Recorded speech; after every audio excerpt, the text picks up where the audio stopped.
क्या होगा अगर बृहस्पति का तूफान पृथ्वी पर मौजूद हो? बृहस्पति कुछ बड़े तूफानों का घर है, बड़े पैमाने पर ग्रेट रेड स्पॉट की तरह, जो सदियों से गैस जायंट पर घूम रहा है। हम इसे पृथ्वी पर क्यों नहीं लाते और देखें कि क्या होता है? यह महातूफान कब तक रहेगा? ये हमारे ग्रह द्वारा देखे गए हर दूसरे तूफान को कैसे दूर करेगा? और आप इन सब के केंद्र में क्यों रहना चाहेंगे? द ग्रेट रेड स्पॉट हमारे सौर मंडल का सबसे बड़ा तूफान है और यह बृहस्पति को इसके प्रतिष्ठित ग्रेट रेड स्पॉट देने के लिए जिम्मेदार है। 16,000 किमी 10,000 मील में फैला ये तूफान पृथ्वी से लगभग 1.5 गुना चौड़ा है और यह बृहस्पति के वातावरण में 500 किमी 310 मील की ऊंचाई तक पहुंचता है। वैज्ञानिक 200 वर्षों से इस तूफान का निरीक्षण करने में सक्षम हैं। हालांकि यह संभावना है कि तूफान उससे कहीं अधिक पुराना है। हाल ही में ग्रेट रेड स्पॉट आकार बदलता और सिकुड़ता हुआ प्रतीत होता है, लेकिन ये छोटा हो रहा है या नहीं? यह महातूफान पृथ्वी पर कैसा दिखेगा? क्या हमारा पूरा ग्रह सतह से लेकर अंतरिक्ष तक एक ऐसे तूफान में समा जाएगा जो हमेशा के लिए उग्र हो जाएगा? ग्रेट रेड स्पॉट बृहस्पति पर अकेला तूफान नहीं है, लेकिन सभी गैस दिग्गजों के तूफानों पर काबू पाना हमारे ग्रह के लिए थोड़ा बहुत विनाशकारी होगा। यदि आपने किया तो आप उत्तरी और दक्षिणी दोनों ध्रुवों पर बड़े पैमाने पर चक्रवात देखेंगे और वे बड़े बुरे चक्रवात कई छोटे चक्रवातों से घिरे होंगे। हालांकि आपकी तुलना में छोटे का मतलब यह नहीं होगा कि आप इसके अभ्यस्त हो सकते हैं। उनके पास हवा की गति होगी जो 350 किमी घंटा 220 मील प्रति घंटे तक पहुंचती है और श्रेणी 5 के तूफान से लगभग 1.5 गुना अधिक मजबूत होती है। ग्रेट रेड स्पॉट अपने आप में पृथ्वी की तुलना में वास्तव में वैसे भी अधिक होगा। ये तूफान इतना ऊंचा है कि यह इंटरनेशनल स्पेस स्टेशन तक पहुंच जाएगा। ये सीधे ऊपर की ओर 400 किमी 248 मील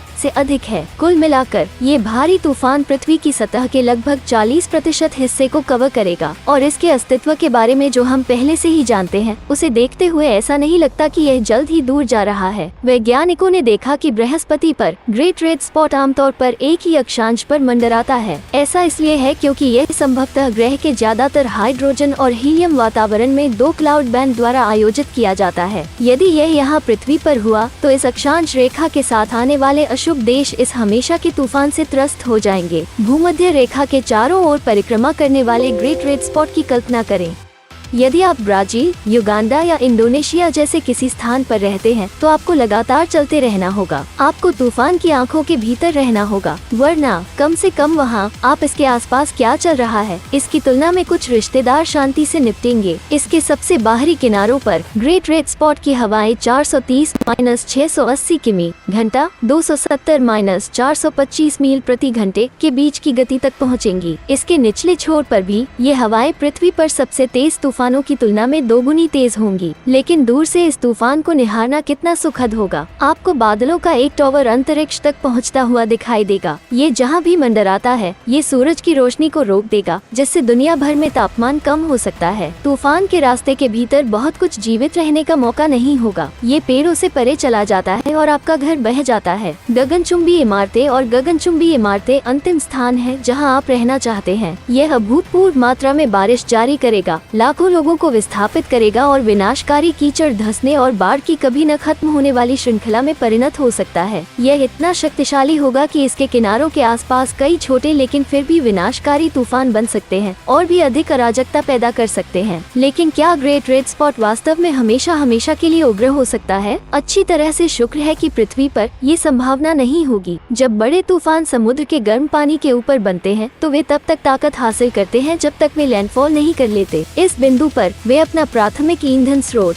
नमी खो देते हैं। बृहस्पति जैसे गैसीय ग्रह पर ग्रेट रेड स्पॉट रुकता नहीं है क्योंकि इसकी तूफानी परेड पर बारिश करने के लिए टकराने के लिए कोई महाद्वीप नहीं है। और जब आप इस तूफान को इसके प्रतिष्ठित लाल रंग से जान सकते हैं तो जरूरी नहीं कि यह पृथ्वी पर लाल ही रहे, क्योंकि हमारे वातावरण में ज्यादातर नाइट्रोजन, ऑक्सीजन और अन्य ट्रेस तत्व होते हैं। इसलिए यह आपको नीला या सफेद ईश दिखाई दे सकता है। इसलिए शायद ये सबसे अच्छा होगा कि ग्रेट रेड स्पॉट को वहीं पर रखा जाए जहां वो है। यही पृथ्वी पर सभी विनाशकारी तूफानों के बारे में चिंता करने के लिए आपके पास पहले से ही काफी कुछ है।